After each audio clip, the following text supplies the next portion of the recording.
5-6 वर्षों से जम्मू कश्मीर भी इस अभियान से कुछ हद तक जुड़ा है और इस कॉन्क्लेव की महत्ता इसलिए और बढ़ जाती है क्योंकि उत्तर भारत के चौराहे पर रणनीतिक रूप से जम्मू ही तेजी से ट्रेड के महत्वपूर्ण केंद्र के रूप में उभर रहा है और अपार संभावनाएं स्मार्ट लॉजिस्टिक इंफ्रास्ट्रक्चर और बेहतर लॉजिस्टिक ऑपरेशंस के द्वारा इसके पोटेंशियल को रियलाइज करने की नितांत आवश्यकता अब महसूस हो रही है। रूप से इस सेक्टर का टर्निंग पॉइंट 17 सितंबर 2022 था,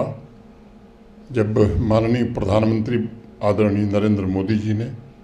नेशनल लॉजिस्टिक्स पॉलिसी देश में लॉन्च की थी। और मैं मानता हूं कि पिछले 3 वर्ष में इस पॉलिसी ने लॉजिस्टिक्स इकोसिस्टम में रिफॉर्म को एक नई गति दी है और डिजिटल इंटीग्रेशन, स्किल डेवलपमेंट, सभी पॉलिसी से अलाइनमेंट, इंफ्रास्ट्रक्चर प्लानिंग के द्वारा इस क्षेत्र में क्रांतिकारी परिवर्तन भी आया है।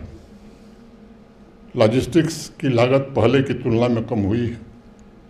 और डोमेस्टिक तथा इंटरनेशनल सप्लाई चेन भी हमारा सशक्त हुआ है, लेकिन अभी यात्रा हमारी बड़ी लंबी है, देश की भी और जम्मू कश्मीर की और भी लंबी है। माननीय प्रधानमंत्री जी के नेतृत्व में पिछले 10-11 वर्षों में भारत सरकार ने इस सेक्टर के इंफ्रास्ट्रक्चर को मजबूत करने के लिए अनेक नई पहल प्रारंभ की यात्रा को यदि हम देखें तो मैं कह सकता हूं कि पिछले 5-6 वर्षों में यह संघ राज्य क्षेत्र कनेक्टिविटी के मामले में कायाकल्प का एक जीता जागता प्रमाण है। इसी वर्ष जुलाई में प्रधानमंत्री जी ने कश्मीर को शेष भारत के बीच रेल लिंक से जोड़ने के प्रोजेक्ट का उद्घाटन किया था। दशकों से व्यापारियों और नागरिकों के मन में पल रही आकांक्षा उस दिन पूरी हो सकी थी। अगस्त में हम सब ने देखा कि जब पूरा जम्मू कश्मीर प्राकृतिक आपदा से त्राहि कर रहा था, नेशनल हाईवे भी बंद हो गया था, तब सीधे श्रीनगर से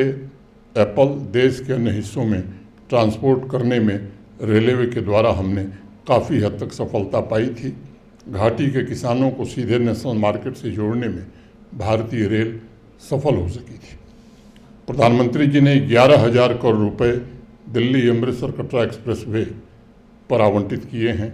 जिससे जम्मू कश्मीर के हार्टिकल्चर, एग्रीकल्चर, डेयरी सेक्टर और बाकी भी सेक्टर्स में व्यापक सकारात्मक परिवर्तन आने वाले दिनों में इस प्रोजेक्ट के पूरा होने के बाद देखने को मिलेगा। 2001 के सेंसस के आधार पर जो गांव चिन्हित थे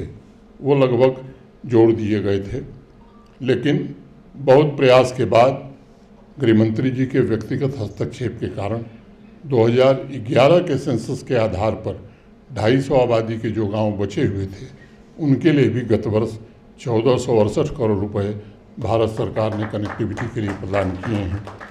ये रोड कनेक्टिविटी आने वाले वर्षों में जम्मू को नॉर्थ इंडिया के प्रमुख बिजनेस हब के रूप में स्थापित कर सकेगी, क्योंकि प्रोडक्ट के मामले में जम्मू कश्मीर जो प्रोड्यूस करता है वो अपने आप